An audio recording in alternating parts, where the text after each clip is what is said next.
Čau, mám tady letní kolekci od Supry, jsou tam trojenové boty, dvě takový restoklí a jedna kšiltovka restokla a dvě trička od Crew, což je sesterská značka Supry. Mám tady tyhle ty Hammer Runy, což je odlehčená verze takových skateových kožených. Ta odlehčení spočívá v tom, že je tam lehčí podrážka a ten svršek je vlastně z takové tkané textilie. Vidíte, že je taková šachovnice tam z dvou odstínů červené. Jsou tam kulatý tkaničky, vypadají docela stylově a jsou fakt lehoulinký a brutálně pohodlný, šáte na nohu, jsou i měkoučký. Tak to je nová barva červená, potom se doplnila tady ta krémově bílá, na tom je taky lehká šachovnice, ale tam nejsou ty rozdíly tak patrný.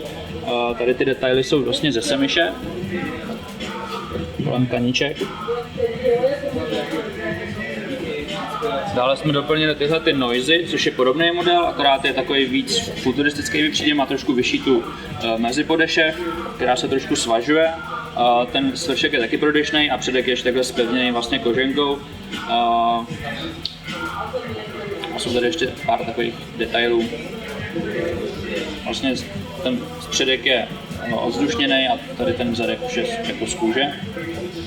Jsou teda bílí a mají takový černý detaily a černý vnitřek s vložkou. No a k ním přišli ještě nový model, zase dá se říct taková inverzní barva. Zůstala tam zachovaná bílá medsou a ten zbytek je černý, vypadá to úplně krutě. A tyhle jsou možná ještě pohodlnější než ty Hammer Runy. A další nový model jsou tyhle černočerný estabany s takovýma reflexníma prvkama. Na kulatých tkaničkách jsou z nich proužky, tady je proužek, tady jsou proužky. Jinak jsou celý černý, ten předek je z kůže a tohle je semiš, což je teda taky kůže, ale broušená, je tam taková jemná textura a tady je vytlačená korunka. Mně se líbí, že na nich není absolutně nic slušivýho. Můžeš vyměnit ty tkaničky, že nebudeš mít ty flakatý. Jo, vidíš, a jsou tady náhradní tkaničky, které už nejsou kulatý, ale placatý a jsou celočerný bez vzoru. Na tomto modelu je zajímavý to vázání tkaniček. Tady jsou klasické dírky kolem toho lemu, ale vlastně je to uvázání tady kolem ty půlka, což je takový širší dojem.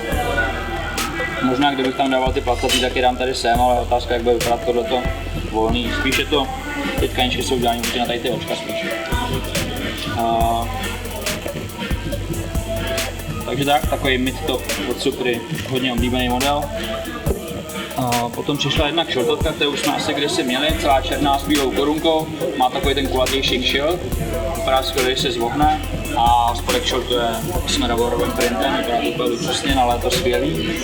A tady už máme tolik nízkých tenisek, tak tady je několik peků těch černých a bílejch no-show ponožek, měli by se schovat úplně do boty. No a ať natočíme zvlášť video z Crew, tak tady jsou dvě trička, ukážu vám je tady. Tohle je long sleeve. Je tam takový vintage model, motiv z nějaký videokazety. Napovídají tomu tady ty fast forward motivy a tlačítka.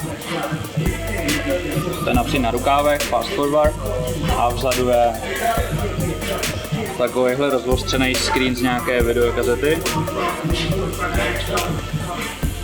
Tak to je bílej.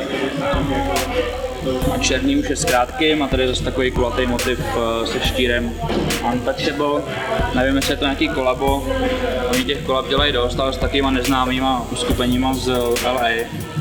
Což by tady nebylo známý ani kde bych to řekl, takže bereme to jenom jako štíra. Plazil jsem všechno asi, jo, že? Suprový Crew dneska nahazujeme. Vyberte si letní prodyšný modely. Čau. Když máme tu novou kolekci od Supry, tak uděláme menší soutěž.